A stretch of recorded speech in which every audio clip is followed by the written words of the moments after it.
au collège ensemble et vous faisiez partie de la même bande de potes.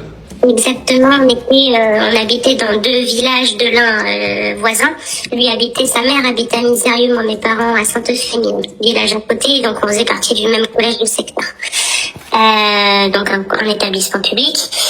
Et donc on avait en effet le même groupe d'amis et quand on a vu en effet les différentes actualités, enfin on s'en est reparlé les uns avec les autres en se rappelant aussi les faits en effet qu'il y avait eu lors de notre du collège.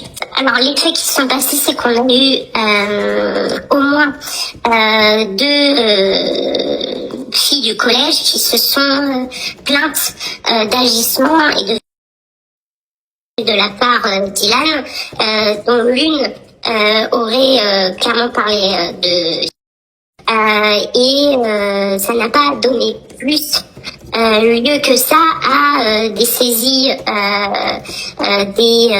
du CPE de l'époque du collège. Il n'y a pas eu de plainte à que je sache qui n'a été déposée à son encontre. Voilà, et donc on en avait parlé, je me souviens très bien, avec Ilan et dans la cour, entre les différents amis que nous avions dans la bande de potes. Et voilà, et son excuse était de dire non mais elles assument pas, c'est parce que elles assument plus d'avoir des relations aussi jeunes que maintenant elles m'accusent de ça, et ça n'était pas aller plus loin. À cet âge-là, on peut ne pas savoir exactement ce que c'est, et puis d'autant plus que maintenant on est davantage éduqué à ce sujet depuis la vague MeToo, etc. Mais on peut ne pas savoir ce que c'est des sexuels et ne pas mettre des mots là-dessus.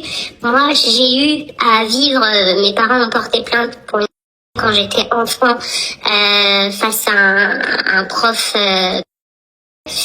Et donc je savais exactement ce que c'était, malheureusement pour moi à l'époque. Donc c'est plus facile, on va dire, pour moi de mettre des mots sur ce sujet à l'époque que d'autres qui n'étaient pas du tout éduqués sur le sujet. Ilan d'aujourd'hui n'a rien à voir avec le Ilan de l'époque. Dans le sens où c'était quelqu'un qui était, je veux pas dire discriminé, mais qui n'était pas forcément bien dans sa peau. Quand il était au collège, il avait des comportements parfois avec des situations qui pouvaient le mettre en tension. C'était un petit gringalet, on l'appelait toujours Tic-et-Tac, il était tout le temps avec l'un de ses amis qui s'appelait Antoine, et j'ai mangé le nom de famille d'Antoine, donc je ne saurais pas le retrouver aujourd'hui, et je vais essayer de le retrouver. Et donc du coup, voilà, il se sentait pas forcément bien dans la bande de potes.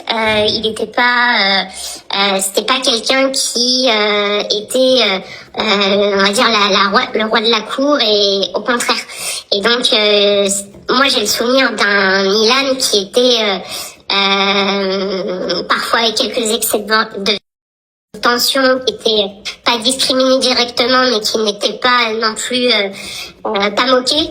Voilà, et donc c'était.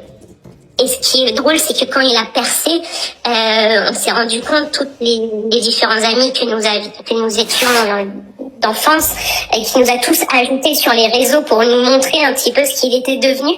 Et c'est comme ça par ailleurs, j'ai su qu'il avait, entre guillemets, devenu influenceur, passé à la télé, etc. Sinon, je l'aurais pas su. Voilà, donc c'était aussi un peu pour nous montrer, depuis le collège, quel parcours il a